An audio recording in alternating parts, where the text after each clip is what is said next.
जय श्री राधे मित्रहरू। आजको भिडियोमा हामी श्रीकृष्णका अमृत उपदेशहरूको अद्भुत यात्रा गरिरहेका छौं। यस भिडियोमा तपाईले सिक्न सक्नुहुन्छ 1. जीवनमा साँचो खुशी कसरी पाउने, 2. मनको शान्ति र आत्मिक विकास, 3. कर्म, भक्ति र धर्मको महत्त्व, 4. सङ्घर्ष र समस्याबाट पार पाउने उपाय, 5. प्रेम, दया र सद्भावना जीवनमा अपनाउने तरिका। श्रीकृष्णका यी उपदेशहरूले तपाईको जीवनमा नयाँ ऊर्जा, शान्ति र सफलता ल्याउनेछन्। भिडियोको अन्तसम्म ध्यान दिनुहोस् र आफ्नो मनलाई खुला राख्नुहोस्। सब्स्क्राइब गर्न नबिर्सनुहोस्। लाइक र शेयर पनि गर्नुहोस् ताकि अरूलाई पनि प्रेरणा मिलोस्। जय श्री राधे कृष्ण मित्रहरू। यस दिव्य यात्रामा तपाईलाई स्वागत छ। हे कृष्ण, जो कोही भक्तले आज यो बाणी सुन्दै हुनुहुन्छ, तपाईको कृपा सधैँ तपाईमा रहिरहोस् र मनका सबै कुरा पूरा होन्।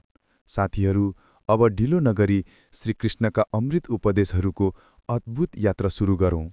श्रीकृष्ण भन्नुहुन्छ, जीवनमा साँचो खुशी पाउनको लागि परिस्थिति हेरेर निर्णय लिनुपर्छ। जो मानिस संसारको झन हेरेर निर्णय गर्छ, उसले सधैँ दुःख पाउँछ। आफ्नो मनलाई शान्त राख्न सिक्नुहोस्। सूर्यको किरण जतिसुकै तेज किन नहोस्, त्यसले समुद्रलाई सुकाउन सक्दैन। एक पटक एउटा चोरो भगवानसँग गुनासो गर्दै भन्यो, हे भगवान, मैले यति मेहनत गरेर आफ्नो घर बनाएको थिएँ, तर तपाईले आधी हुरी पठाएर सब उडाइदिनु भयो। माथिबाट आवाज आयो, प्यारा चारा, तिमी नभएको समयमा तिम्रो घरमा सर्प पसेको थियो। मैले हुरी पठाए ताकि तिमी भागेर आफ्नो ज्यान जोगाउन सक। जीवनमा पनि यस्तै अनेकन समस्याहरू आउँछन्, तर भरोसा राख्नुहोस्, परमात्मा तपाईलाई ती समस्याबाट पार लगाउन सक्नुहुन्छ। हामीलाई दुःखको सामना गर्दा अरूलाई दोष दिनुले केही हासिल हुँदैन। सबैभन्दा सरल उपाय भनेको आफ्नो मन परमात्मामा समर्पण गर्नु हो। फूल चढाउनु पर्दैन। फूल जस्तो कोमल तपाईको मन नै पर्याप्त छ। परमात्मासँग जोडिएर जीवनमा सधैँ खुशी, शान्ति, संयम, सहनशीलता, प्रेम र नयाँ ऊर्जा प्राप्त हुन्छ। यदि प्रभुले तपाईलाई केही कुरामा पर्खाइरहनु भएको छ भने तयार रहनुहोस्। उहाँले तपाईलाई त्योभन्दा बढी दिने तयारीमा हुनुहुन्छ जुन तपाईले सोचेका थिए।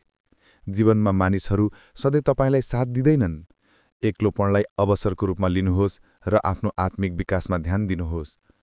मन अन्धो हुँदा सही मार्ग देख्दैन, त्यसैले बुद्धिको प्रयोग गर्नुहोस्, अन्धो मनको पछि लागेर होइन।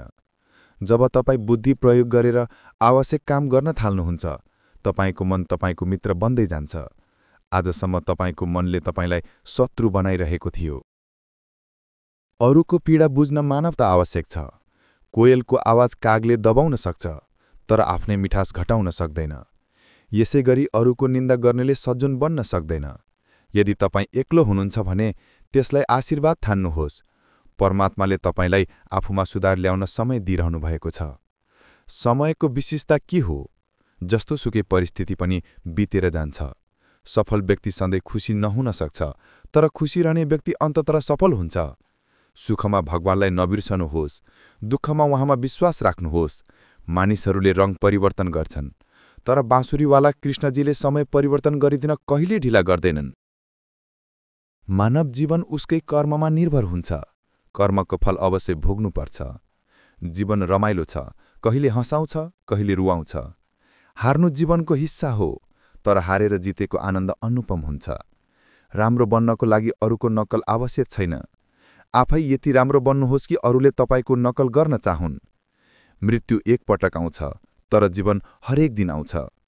आफ्नो हाँसोको मालिक बन्नुहोस्, तब कसैले तपाईलाई रुवाउन सक्दैन। जीवनका सफल व्यक्ति र खुसी रहने व्यक्ति बीचको भिन्नता यही हो। कसैले मागेपछि दिन सिक्नुहोस्, किनभने भगवानले दिइरहेको उपहार मूल्यवान हुन्छन्। समय र परिस्थिति परिवर्तनशील छन्। जीवनमा धर, समस्या र असफलता आउँछन्, तर तिनीहरूले तपाईलाई रोक्न सक्दैनन्। दौडनुहोस्, हिँड्नुहोस् वा घिस्रिएर भए पनि अघि बढिरहनुहोस्। वास्तविक मैत्री र शत्रुता स्पष्ट छन्। जो तपाईलाई मुखमा तीतो बोलेर पनि सुधार गर्छ, त्यो सच्चा मित्र हो। हाम्रो भित्र सधैँ दुई प्रकारको युद्ध भइरहेको हुन्छ। कालो बासो क्रोध, लोभ, अहङ्कार, दुःख र ईर्ष्याको प्रतिनिधित्व गर्छ। सेतो बासो प्रेम, दया, सद्भाव र आनन्दको। यस युद्धमा हामीले बुद्धि र मनको प्रयोग गर्नुपर्छ। जसमा ध्यान दिन्छौँ त्यही बलियो हुन्छ। समाप्तिमा प्रेम निशुल्क हुनुहोस्। जीवनका सुख र दुःख दुवै आवश्यक छन्। परिस्थितिलाई स्वीकार्नुहोस् र आफ्नो मनलाई शान्त राख्नुहोस्। समयको महत्त्व बुझ्नुहोस् र जीवनको प्रत्येक पलको कदर गर्नुहोस्। सफलता मागेर प्राप्त हुँदैन, मेहनत गरेर प्राप्त हुन्छ। आफ्नो दृष्टि गुमाएका कुरामा होइन, प्राप्त गर्न सक्ने कुरामा राख्नुहोस्। सबैभन्दा महत्त्वपूर्ण कुरा विश्वास, धैर्य, प्रेम र सद्भावको मार्ग अपनाउनुहोस्। यही हो जीवनको साँचो अर्थ। यही हो श्रीकृष्णका अमृत उपदेश। आजको भिडियो यति नै। आशा छ तपाईले धेरै कुरा सिक्नुभयो। हाम्रो च्यानल कृष्ण बालीलाई सब्स्क्राइब गर्नुहोस् र लाइक गर्नुहोस्। फेरि नयाँ आध्यात्मिक यात्रामा भेट हुनेछ। नमस्ते।